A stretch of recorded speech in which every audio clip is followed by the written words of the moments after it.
Medios de unión y fijación articular. Ya revisamos los diferentes elementos previos para entender y concluir el tema.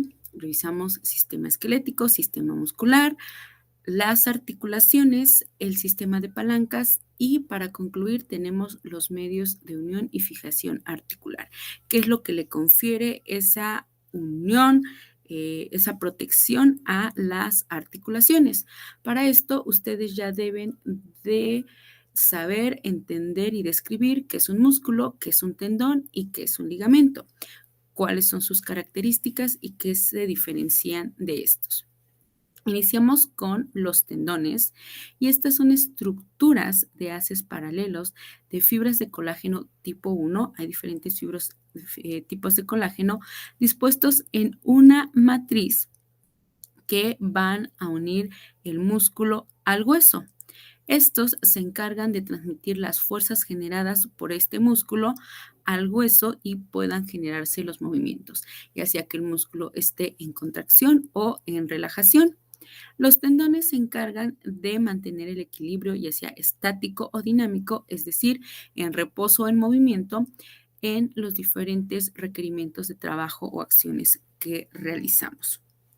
Estas porciones están de un extremo a otro extremo y pueden ser cordones de tejido, dependiendo de qué tipo de músculo estemos hablando. Recuerden que también existen diferentes formas según su conformación y la función es unir cada extremo de un músculo a un hueso. Esto aplica en los músculos largos o de tipo fusiforme, como lo tenemos en el ejemplo. Acá podemos observar una imagen diseccionada de la palma de la mano y cada una de estas cintillas de color nacarado representa un tendón de los músculos flexores de la mano. En la parte superior solo observamos el tendón y superior en esta imagen, pero recuerden que en posición anatómica esto es inferior. Y en este lado donde estoy señalando, podemos ya identificar el músculo acá. Cada uno de estos músculos va a tener un tendón dependiendo de cuál estemos describiendo. Y a nivel de la palma también observamos los músculos que se encuentran a este nivel. Los tendones que van a unir el músculo a las estructuras óseas permiten que al contraerse generen movimiento, como es este caso que se está realizando el movimiento de un tendón, lo que genera la flexión de los dedos.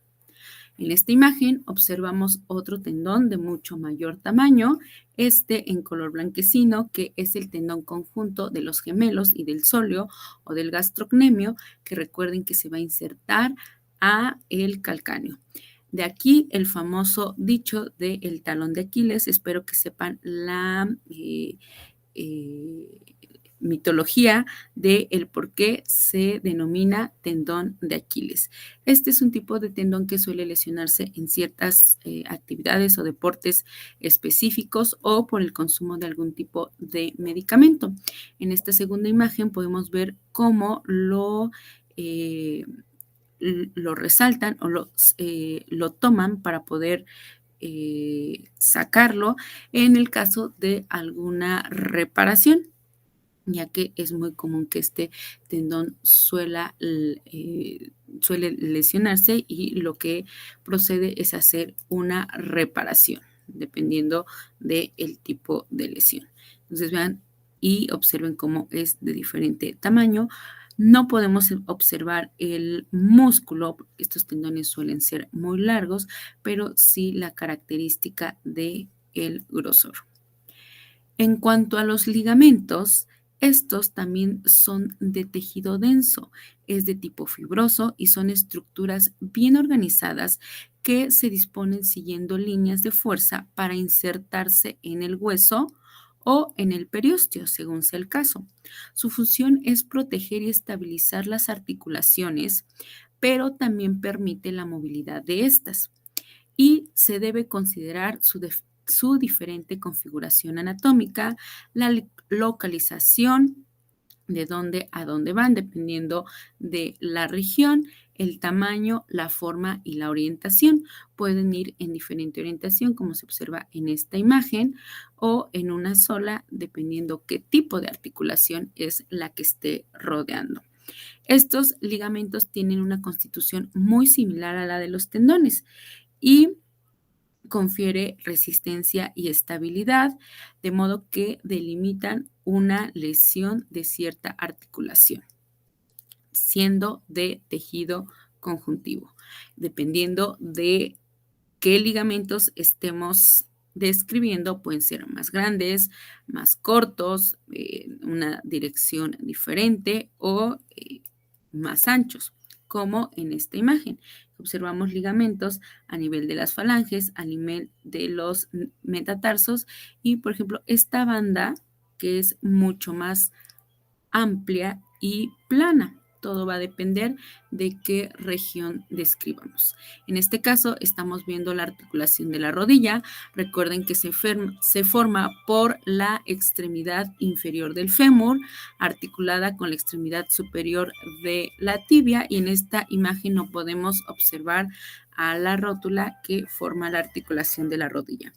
A los laterales se encuentran los diferentes ligamentos que ayudan a la movilización.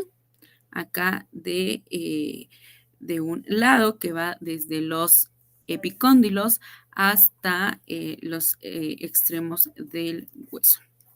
En resumen, un tendón se une a el hueso, une el músculo a el hueso, y los ligamentos va a ser la unión de las estructuras de hueso con hueso. Esta imagen es muy dinámica para describir ya todas las estructuras que hemos revisado en algún momento, las estructuras óseas, las articulaciones y los ligamentos. Observamos la articulación del hombro como la cabeza del húmero, que representa 2/3 de esfera, se articula con la cavidad glenoidea del omóplato. Acá está representado por medio de cartílago, y las características que deben de recordar de la escápula u omóplato. Acá tenemos la apófisis coracoides, que es este saliento, este ganchito, que va a permitir de inserción de ligamentos y de inserción de tendones, como se los dije en algún momento. También podemos rescatar de esta imagen que tanto la clavícula como la escápula forman la cintura escapular, y acá pueden observar cómo están estos medios de fijación, que son los ligamentos, como el ligamento conoide, el ligamento trapezoide, el ligamento transverso de la escápula. En la articulación acromioclavicular ya está rodeada de ligamentos que le confieren protección. Y también tenemos otro ligamento que va de la apófisis coracoides al acromio. En esta imagen tenemos la misma estructura, pero podemos observar, además de los ligamentos, los tendones. Vean cómo aquí está el tendón del músculo supraespinoso, el tendón del músculo subescapular, y a nivel de la corredera bicipital o surco intertrocantérico, el paso del tendón del vientre del músculo bíceps. En este caso, el tendón es más redondeado en comparación, por ejemplo, del subescapular o supraespinoso. Y acá mismo podemos observar cómo a través del paso del tendón también hay un ligamento. Todo esto que ya revisamos ayuda a el desempeño del aparato locomotor, a realizar todos los movimientos que hacemos cotidianamente por medio de estas estructuras. Y para eso ya deben de entender la conformación de los huesos, los grupos musculares, los tipos de articulaciones y ahora los medios de fijación, que puede ser a través de ligamentos, y los tendones es lo que permite realizar la movilidad según los músculos estén en contracción o relajación. Por último, vamos a revisar las lesiones musculoesqueléticas. ¿Pueden existir más? Sí, pero las que vamos a, eh, a describir son las siguientes: qué es una luxación, qué es un esguince y qué es una fractura. Una luxación es la pérdida completa de la congruencia de las superficies óseas que forman una articulación. Es decir, esa articulación se va a mover, lo que coloquialmente decimos se zafó el hueso. Esta separación puede ser completa de dos huesos o más, o también denominarla subluxación, que es una separación parcial. En una articulación luxada, permanece de esta forma y lo que se debe de hacer es reducirla o realinearla, pero a veces con movimientos que realizamos en ese mismo momento se puede reducir espontáneamente. Obviamente hay grados dependiendo de la fuerza o el mecanismo del trauma. En este dibujito podemos ver cómo acá tenemos la articulación nuevamente del hombro y en cierto movimiento este se puede desplazar ya sea hacia adelante o hacia atrás. Insisto, depende del mecanismo del trauma, pero sin afectar la estructura ósea. Sí puede haber lesión de ligamentos o de tendones, pero sin lesionar el hueso. Y en esta radiografía observamos cómo a nivel de la articulación del codo, el húmero se desplazó del cúbito y del radio. Esta es una luxación del codo, pero las estructuras óseas siguen íntegras. En una radiografía no podemos observar ligamentos, para eso requeriríamos una resonancia magnética, pero la radiografía nos ayuda a observar perfectamente cómo está este desplazamiento. ¿Qué se debe de hacer? Pues diversas maniobras para regresar el hueso a su lugar, volver a formar la articulación y a esto es a lo que llamamos una reducción, el realineamiento de esa articulación. Ahí se está observando el espacio, la pérdida de la congruencia de esta. En esta imagen podemos observar a este nivel como la cabeza del húmero no está en contacto con la cavidad glenoidea. Es una luxación de hombro posterior, se fue hacia la parte de atrás. Y en esta segunda imagen, vean cómo la cabeza del fémur se salió de la cavidad acetabular, pero las estructuras óseas siguen conservadas. ¿Qué es un esguince? Un esguince es la lesión de uno o más ligamentos. Generalmente siempre son varios ligamentos los que se lesionan. La severidad de la severidad está en la función de la extensión de la lesión, qué tanto se dañó. Si se trata de un estiramiento, es decir, solo se enlongó ese ligamento, si fue muy excesivo o llegó a un desgarro, que este puede ser parcial o total, y también de la cantidad de ligamentos que estén implicados en ese daño.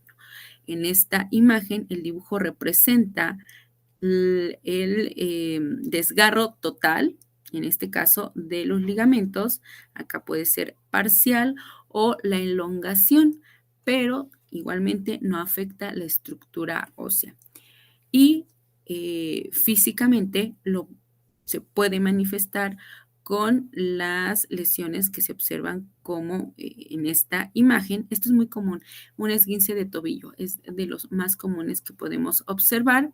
¿Y qué sucede aquí? Dependiendo de la severidad del caso, como en donde son ligamentos muy grandes que se tengan que suturar, o lo que se hace es un reposo absoluto hasta que ese tejido se recupere.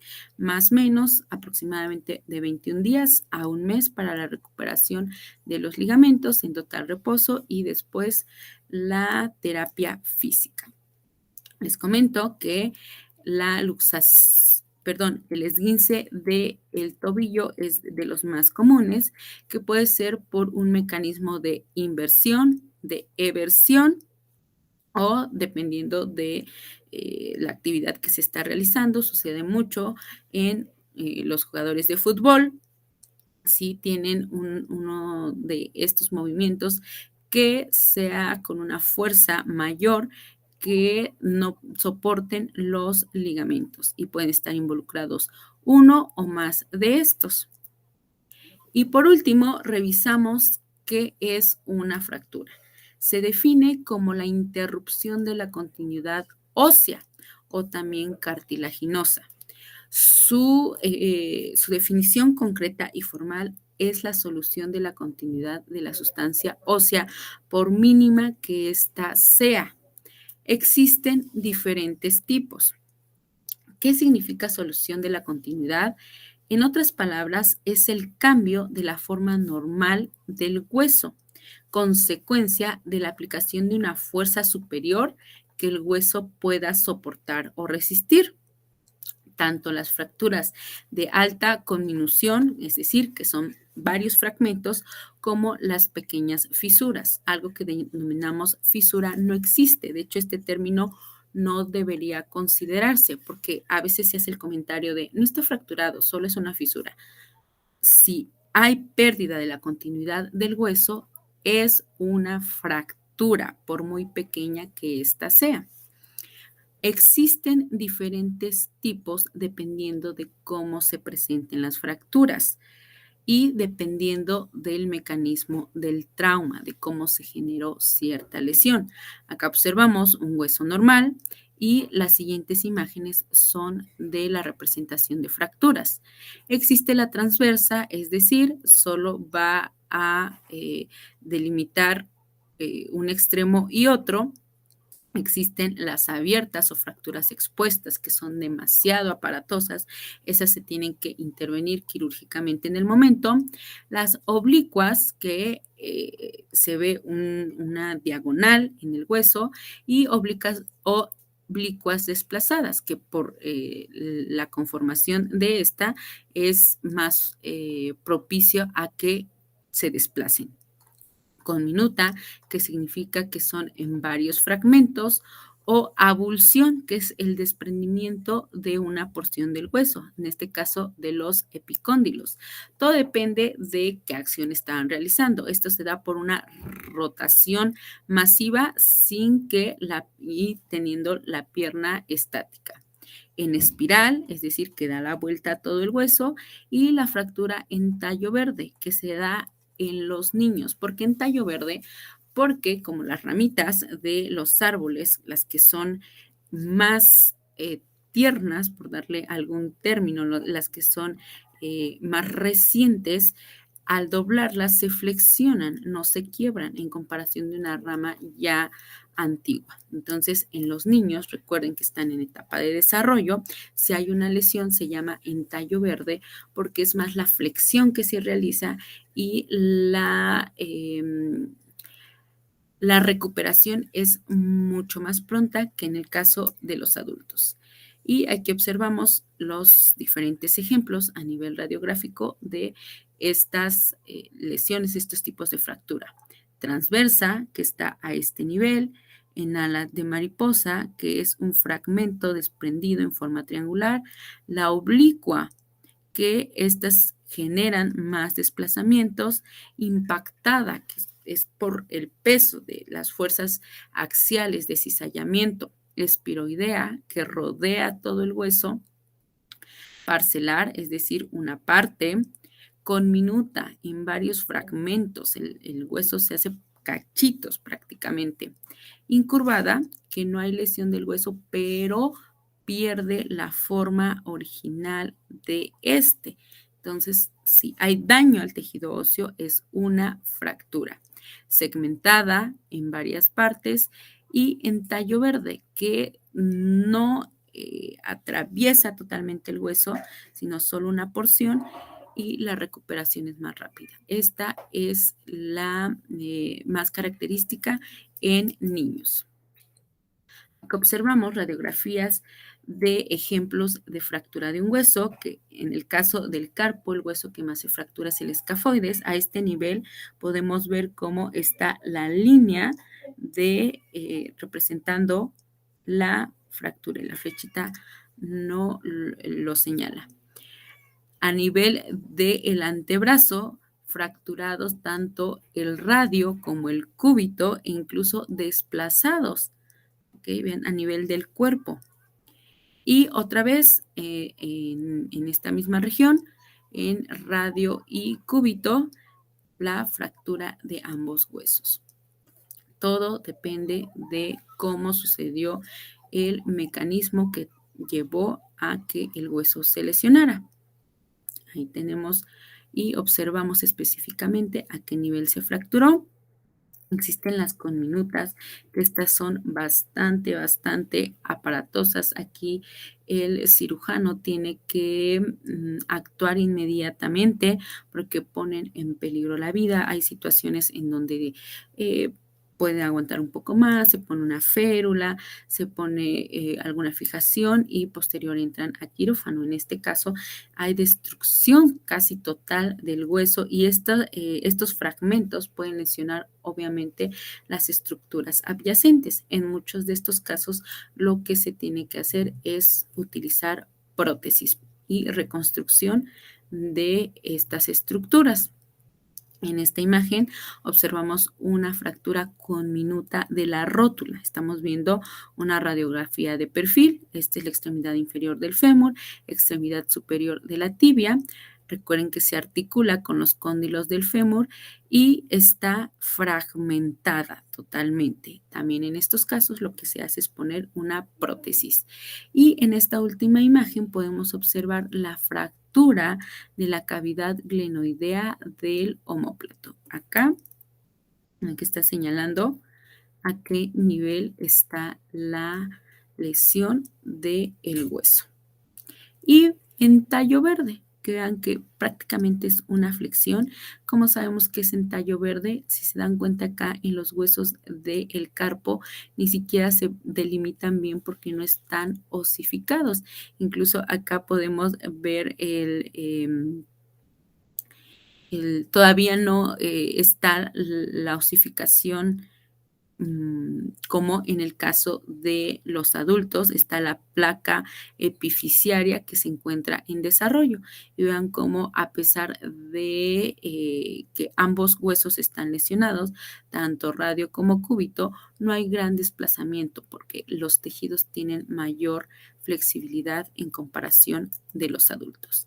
Y ya para finalizar y comentarles que es lo que sucede cuando tronamos los huesos, lo que coloquialmente dicen que truenan los huesos, que muchas personas creen que puede causar artritis. Eso es totalmente un mito. ¿Por qué suena ese chasquido? ¿Por qué podemos escuchar y que muchos lo tenemos como tic?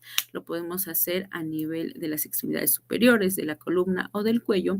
Es porque en las articulaciones sinoviales, recordemos que tiene una cápsula articular y en esta cápsula articular hay líquido sinovial. Bueno, pues en este líquido se encuentran disueltos diversos gases que forman burbujas de diferentes elementos como oxígeno, CO2, entre otros. Estos van a formar las burbujas a nivel de la cápsula y cuando se hace un movimiento brusco de esa cápsula, lo que sucede es que estas burbujas implotan, o sea, revientan en el interior de esa cavidad y se aumenta el espacio que está en esa articulación. Los gases salen disparados provocando ese sonido, ese chasquido parecido a cuando se destapa una botella, bueno, según la imagen.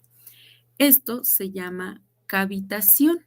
Las burbujas que se forman en el interior de los espacios de las articulaciones sinoviales.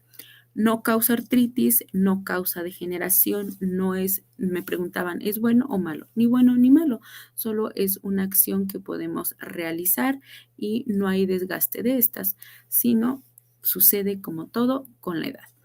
Y con esto finalizamos las lesiones que pueden existir.